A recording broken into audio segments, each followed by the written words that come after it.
de départ un peu de l'exposition. C'était l'année de #MeToo. J'ai commencé à réfléchir à est-ce que je connaissais des compositrices. Et en fait, je pouvais en citer 2 à l'époque. Donc je connaissais Hildegard von Bingen et Clara Schumann. Et là, je me suis dit, soit je suis complètement neuneu, parce que j'ai quand même fait 15 ans de conservatoire et je peux citer que 2 compositrices, soit il y a un souci d'ordre systémique qui s'appelle le patriarcat et qui fait qu'on ne connaît pas les compositrices. Et effectivement, c'est ça. Et j'ai découvert qu'il y en avait des centaines et qu'il y en avait des très très connues à toutes les grandes époques de l'histoire de la musique. Et je n'en avais jamais entendu parler, quasiment. En fait, on les a effacées après. Donc ça, c'était un grand choc pour moi de découvrir ça.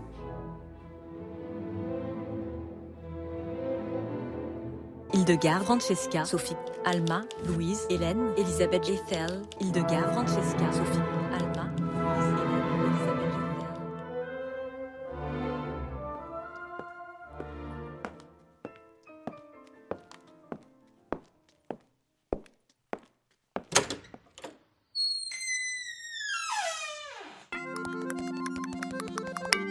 Je crois qu'il faut pouvoir et savoir refaire sa vie à chaque matin. Avant d'écouter ce nouvel épisode de Celles qui osent, je vous lance un défi. Sauriez-vous citer au moins 5 compositrices de musique classique ? Vous ne trouvez pas ? C'est normal. Posez la question autour de vous et vous verrez que la grande majorité des personnes sèchent tout autant que vous. C'est précisément pour cela que l'exposition Un orchestre à soi, la scène musicale de Boulogne, existe. Sous la direction de Léa Chevrier et Laureline Amagneux, Un orchestre à soi remet en lumière les compositrices de musique classique oubliées ou effacées par l'histoire. L'expo est à découvrir jusqu'au 16 mai à la scène musicale. Elle est gratuite et accessible à tout public. Alors, préparez-vous à ouvrir grand vos oreilles et surtout, n'oubliez pas de chauffer vos cordes vocales, car une petite surprise vous attend pendant le parcours de visite. Allez, il est temps maintenant de retrouver Léa et Laureline et je vous souhaite une bonne écoute. Celles qui osent. Siffle un mec dans la rue, mets-lui une main au cul. Est-ce que tu l'as déjà fait ? Celles qui osent.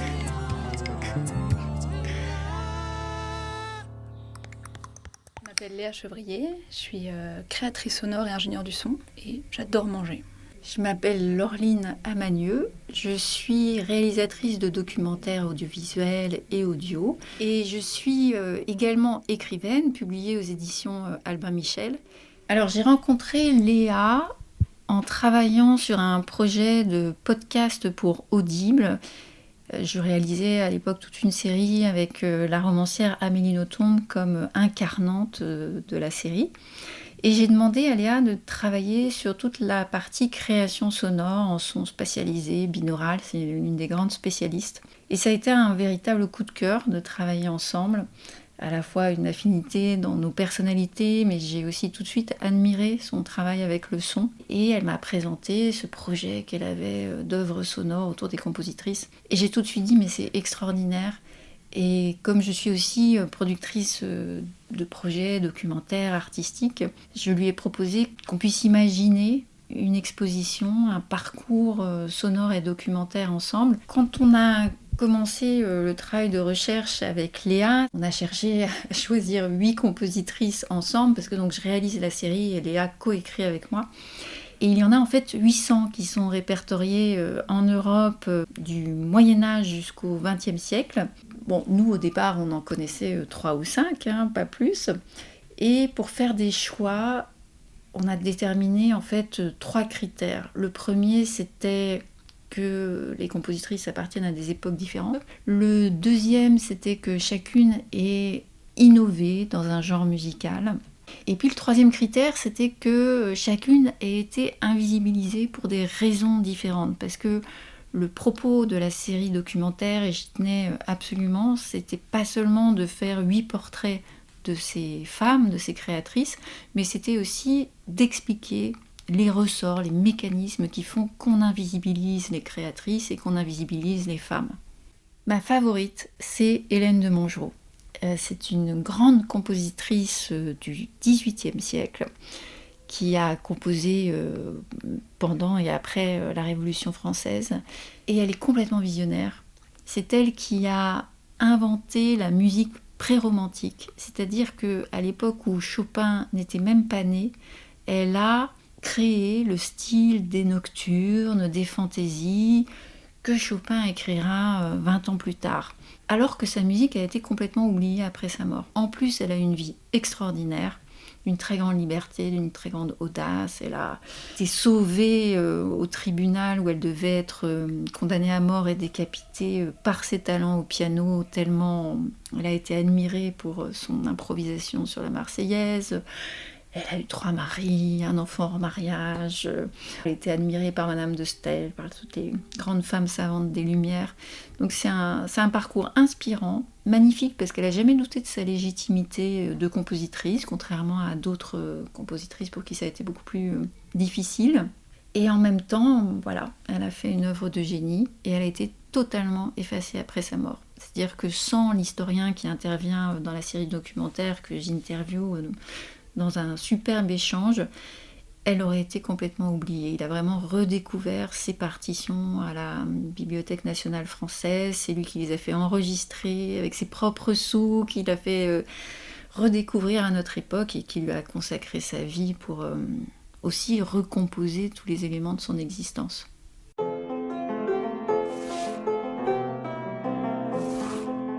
Hélène de Montgeroult est quelque part ce chaînon manquant entre Mozart et Chopin. Hélène de Montgeroult est née en 1764 à Lyon. Elle est devenue musicienne. Manifestement, ça a été la meilleure pianiste de son temps. Elle se marie, elle a 20 ans, avec le marquis de Montgeroult, qui a 28 ans de plus qu'elle. La peintre Vigée Lebrun dit que tu fais parler les touches du piano. L'écrivaine Madame de Genlis t'admire. Mais à 25 ans, tu entres dans la tourmente de la Révolution. Au moment de la Grande Terreur, elle est suspecte et elle va être enfermée à la conciergerie. Et elle craint pour sa vie. Le comité de salut public, un organe du gouvernement, te demande de prouver ton patriotisme. On amène un pianoforte et on lui dit de jouer la Marseillaise. C'est pas difficile de jouer et d'improviser, elle est célèbre pour ça. Et elle le joue, et elle est tellement bien que le comité de salut public, ils sont enthousiasmés, ils se lèvent et ils entendent tous la Marseillaise à la fin. Et elle est quasiment portée en triomphe. Quand j'ai découvert sa musique, je n'en revenais pas. Parce que c'est une contemporaine de Mozart, à peu d'années près. Et ce que je voyais, c'était de la musique romantique. Ce qui veut dire qu'elle a 30 ans d'avance.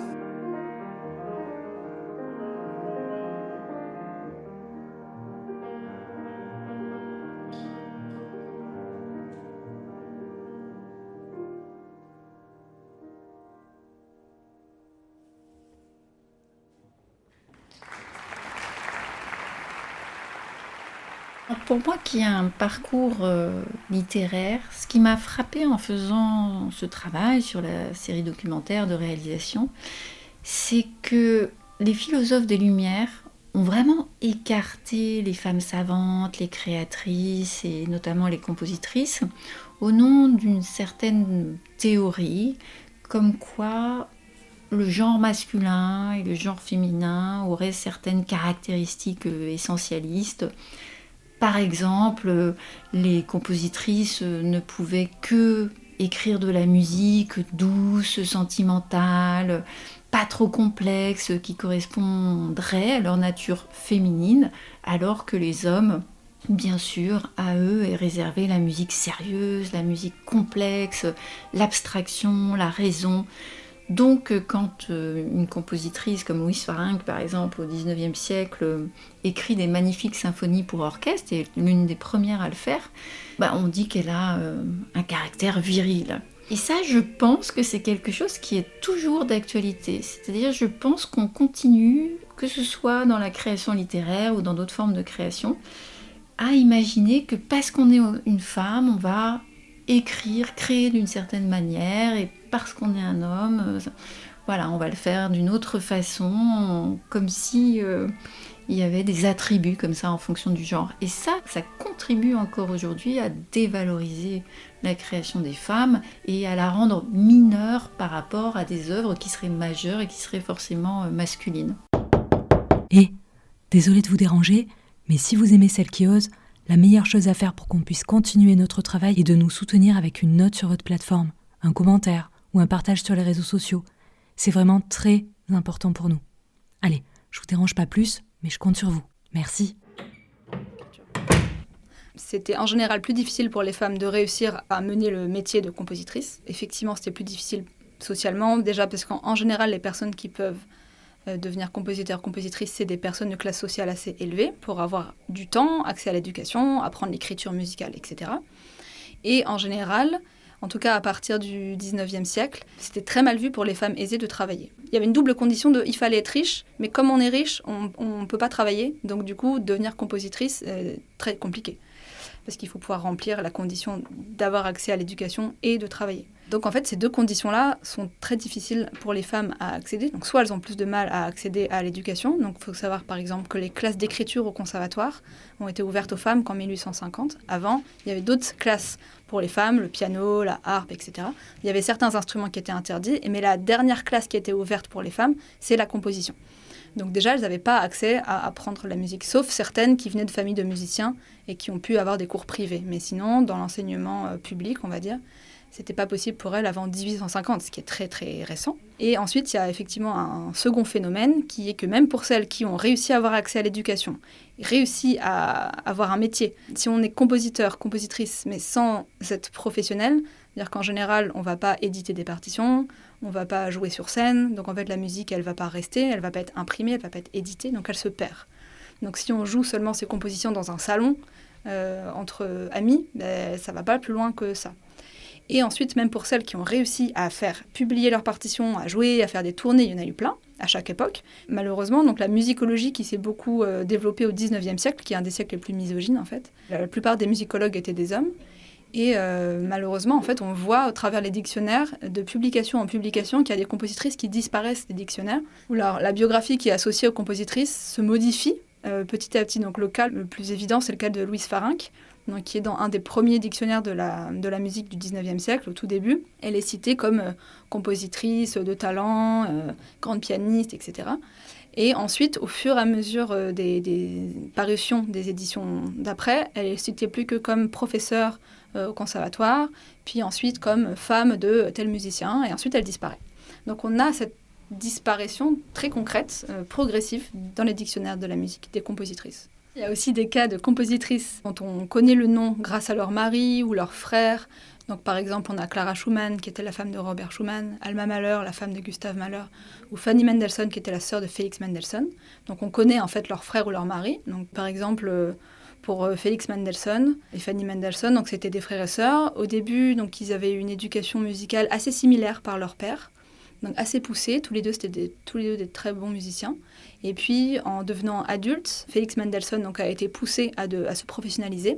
Et Fanny Mendelssohn, on lui a demandé de rester à la maison et de ne pas faire de tournée. C'était très mal vu dans le milieu bourgeois de cette époque-là. Donc en fait, elle, petit à petit, elle a pas pu en fait, continuer à développer ce talent, alors que Félix Mendelssohn est devenu un très grand compositeur. Par exemple, le cas de Alma Mahler, donc, il s'est marié avec Gustav Mahler, donc, qui était déjà, lui, un musicien très reconnu.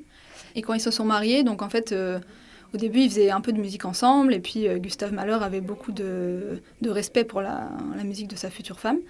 Et puis, contrat de mariage obligeant, il y a des échanges de lettres qu'on a pu retrouver, sur lesquels on peut se baser aujourd'hui, où il lui demande en fait d'arrêter de composer. Il lui dit, voilà, on ne peut pas être deux compositeurs dans le couple, et donc s'il y a un compositeur qui doit rester, c'est mon rôle, et ton rôle à toi est de me rendre heureux. Et donc effectivement, il y avait cette logique dans un couple, une femme est là pour soutenir son mari et lui permettre d'éviter toutes les tâches impures de la vie, de faire la cuisine, le ménage, etc., pour que ce mari puisse se consacrer uniquement à son talent et donc mieux développer son talent. Donc, ce qui a effectivement été le cas pour Gustav Mahler, mais totalement au détriment d'Alma Mahler, qui a eu des grandes périodes dépressives en fait, dans sa vie, qui a quand même accepté ce contrat de mariage. Elle n'a pas été forcée, elle a accepté ce contrat de mariage, mais voilà, elle a accepté de renoncer à la musique. Et au bout d'un moment, il a fini par retrouver des partitions dans un tiroir ou je ne sais pas où, et aller jouer et se rendre compte que sa femme était vraiment un génie. Elle n'écrivait pas juste un peu de musique comme ça, c'était vraiment un génie. Et là, il s'est rendu compte de l'erreur qu'il avait faite. Il lui a demandé pardon et il lui a dit maintenant, écris. Donc en fait, il lui a donné 2 ordres dans sa vie. Il lui a demandé d'arrêter d'écrire, puis il lui a demandé d'écrire. Et en fait, elle n'a pas réussi à se remettre à écrire. Ensuite, lui est décédé pas très longtemps après et elle n'a jamais réussi à à s'y remettre vraiment. Elle a essayé un petit peu, mais en fait, ça faisait des années qu'elle avait perdu la main. C'est un exercice d'écrire. Elle n'a pas pu développer ça. Mais en fait, les quelques leaders qu'on a retrouvés d'Alma Mahler de sa jeunesse témoignent d'un très très grand talent d'écriture. Alma, tu nais en 1879 à Vienne, de parents artistes. Petite, tu es douée pour le piano et tes professeurs t'encouragent. À 21 ans, tu as déjà composé une centaine d'œuvres, dont seule une vingtaine de leaders romantiques ont été retrouvés.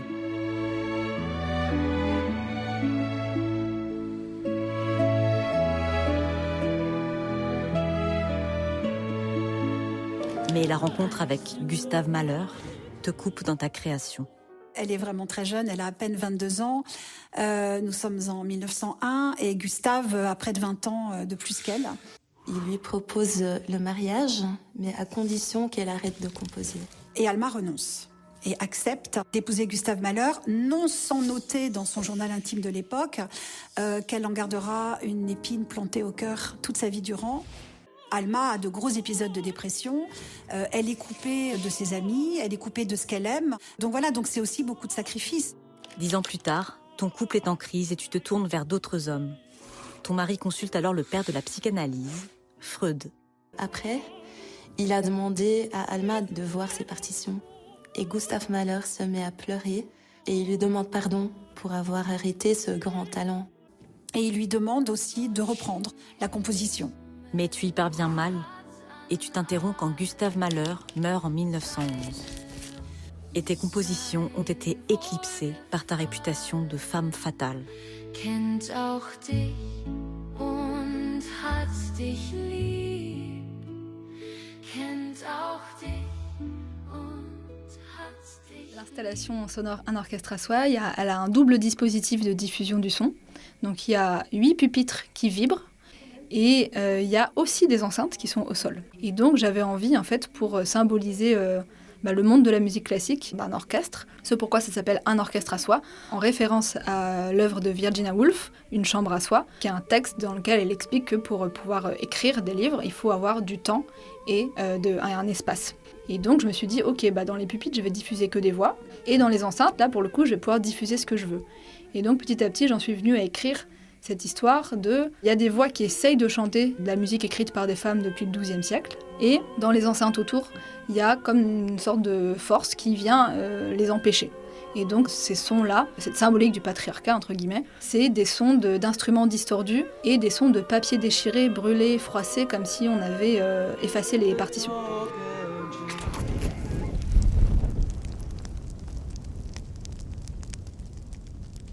Dans l'installation sonore Un orchestre à soi, il y a cette œuvre sonore dont je viens de vous parler. Il y a aussi un karaoké. Et ce karaoké, j'ai pas eu cette idée toute seule. Donc c'est une de mes productrices, donc Cécile Cross de Narrative. Elle arrêtait pas de me dire mais ça serait super qu'on puisse faire participer le public parce que c'est quand même cette question du matrimoine musical. Il faudra que les gens puissent s'en saisir et donc il faut que tu fasses chanter les gens. Comment je vais faire ? Et du coup, petit à petit, j'ai pensé à mon adolescence où je jouais à SingStar, qui était un jeu sur la PlayStation, qui était un karaoké. Et je me suis dit, mais en fait, c'est ça, il faut faire un karaoké et il faut refaire un peu comme dans SingStar, où on chante, où c'est ludique, où il y a un comptage de points, etc. On apprend un morceau dans le karaoké. La différence avec un karaoké classique, c'est que là, il y a une phase d'apprentissage parce que c'est des chants qu'on ne connaît pas. Donc il y a des tout petits extraits qu'on peut écouter en boucle. Et quand on estime qu'on le connaît suffisamment bien, on le chante. Et si on le chante suffisamment bien, l'ordinateur prend votre voix et l'envoie dans l'installation sonore. On crée une œuvre sonore, en fait, tous ensemble. Une jeune bergère a su me captiver. Et d'un amour sincère, je sens mon cœur brûler. Une jeune bergère a su me captiver. Et d'un amour sincère, je sens mon cœur brûler. Youhou, on a gagné! Ouais, super score, 125. En fait, 100%, ça veut pas dire qu'on a fait toutes les bonnes notes, mais ça veut dire qu'on a fait suffisamment de bonnes notes pour gagner. D'accord. Voilà. Et donc, du coup, après, c'est réinséré dans l'œuvre Donc sonore. là, ça y est, on est parti dans l'œuvre sonore.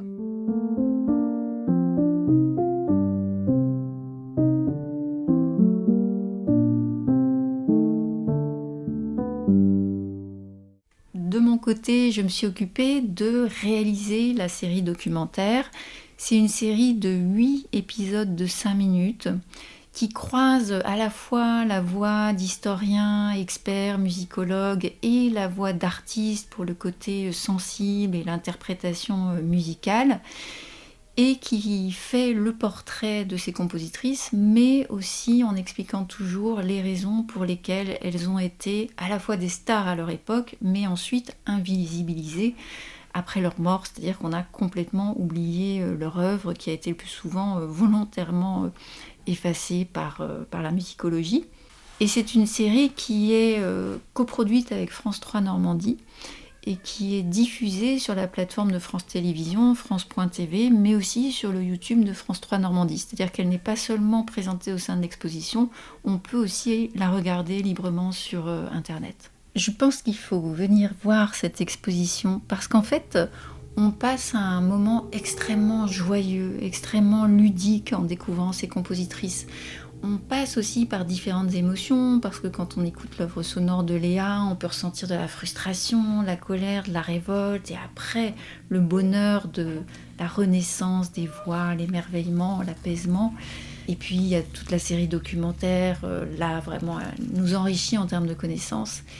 Mais le karaoké, c'est quand même aussi une expérience familiale absolument formidable, et c'est toujours extrêmement joyeux, et on le sent, les enfants adorent, les jeunes adorent, mais toutes les générations. Et donc je crois que quand on sort de cette exposition, on est vraiment dans une forme de lumière, et ces femmes méritent qu'on parle d'elles, qu'on les chante, qu'on propage leur parcours, mais aussi, on est enrichi et illuminé par tout ce qu'elles ont pu réaliser, qu'on soit un homme ou une femme. Là aussi, c'est pas genré.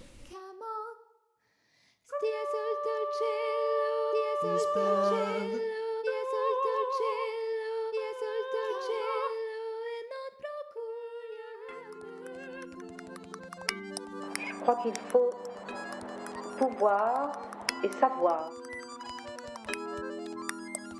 refaire sa vie à chaque matin. Nous adressons un grand merci à Léa Chevrier et Laureline Amagneux de nous avoir si chaleureusement accueillis à la scène musicale à Boulogne pour nous faire découvrir l'exposition Un orchestre à soi. Vous avez jusqu'au 16 mai pour en profiter, dépêchez-vous et en plus, c'est gratuit. Et si vous voulez nous aider à continuer ce travail, c'est très simple. Notez le podcast avec 5 étoiles sur votre plateforme d'écoute. Laissez un commentaire et abonnez-vous pour ne rater aucun épisode. Ces petits gestes comptent énormément. Ils permettent à celles qui osent d'exister et de grandir. Parlez-en aussi autour de vous. Et enfin, retrouvez-nous sur Instagram, @cellesquiosent, et partagez cet épisode sur vos réseaux. Chaque partage, c'est une voix de plus pour notre média. À très vite pour un nouvel épisode. Celle qui ose. Siffle un mec dans la rue, mets-lui une main au cul. Est-ce que tu l'as déjà fait? Celle qui ose.